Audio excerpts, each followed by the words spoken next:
بإحسان إلى يوم الدين وبعد. عن عمر بن الخطاب رضي الله تعالى عنه قال قال رسول الله صلى الله عليه وسلم إن الله يرفع بهذا الكتاب أقواما ويضع به آخرين. گواہی ہم نے جو اسلاف سے میراث پائی تھی، گواہی ہم نے جو اسلاف سے میراث پائی تھی، سریا سے زمین پر آسمان نے ہم کو دے مارا. آج یہ بدو نورانی ہے، ہم لوگ یہاں جمع ہیں اپنے عزیز 31 بچوں کے سر پر تاج دستار باندھنے کے لیے، اور اس کا سبب یہ ہے کہ ہمارے بچوں نے محنت اور مشقت کے ساتھ اپنی قوت اور توانائی لگا کر اساتذہ کی تربیت میں رہ کر کے انہوں نے اللہ تعالیٰ کے کلام کو اپنے سینوں میں محفوظ کیا ہے. یہ اللہ کا کلام جو امت مسلمہ کی اور تمام کائنات کی تمام تر ترقی کا ضامن ہے، ہر طرح کی فلاح و بہبودی اللہ کی کتاب میں ہے. لیکن شرط یہ ہے کہ ہم اللہ کی کتاب کو پڑھیں اور پڑھنے کے ساتھ ساتھ اس پر عمل بھی کریں.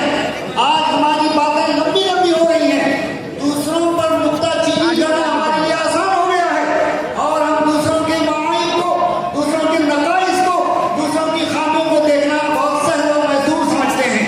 لیکن معاملہ یہ اصل ہے کہ ہم کو اپنی شخصیت کو دیکھنا چاہیے، اپنی ذات کو دیکھنا چاہیے، اور اپنی خاص جو ہے اپنی کردار کو دیکھنا چاہیے. ہمارا عمل کیسا ہے، ہمارا تعلق کیسا ہے، اللہ کی اس کتاب کے ساتھ ہمارا برتاؤ کیا ہے، ہم کیا خود کر رہے ہیں. ہم اپنے بچوں کو قرآن تو سکھا رہے ہیں، لیکن یہ 31 بچے اور 31 ہی نہیں بلکہ سینکڑوں بچے جو ہمارے اس شعبے سے قرآن حفظ کر کے نکل چکے ہیں، ان کے سرپرستوں سے میں پوچھنا چاہتا ہوں اور خود اپنے آپ سے اور یہاں اپنے معزز مہمانوں سے، ہم لوگ اس قرآن کے ساتھ، اللہ کی کتاب کے ساتھ کون سا معاملہ کرتے ہیں؟ کیا روزانہ ہم اللہ کی کتاب کی تلاوت کرتے ہیں؟ اپنے گریبان میں اٹھا کے سوچیں.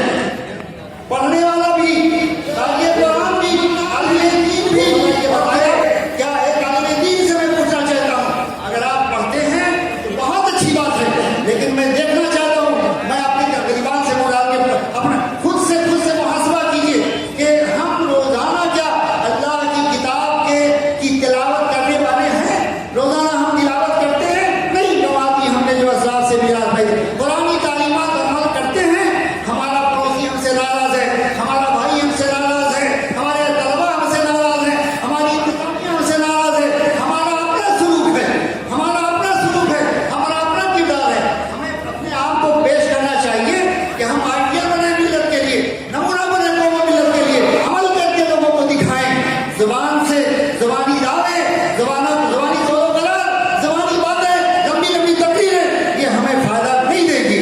ہمیں فائدہ ہمارا عمل دے گا، ہمیں فائدہ ہمارا کردار دے گا، ہمیں فائدہ ہمارا کرتوت دے گا.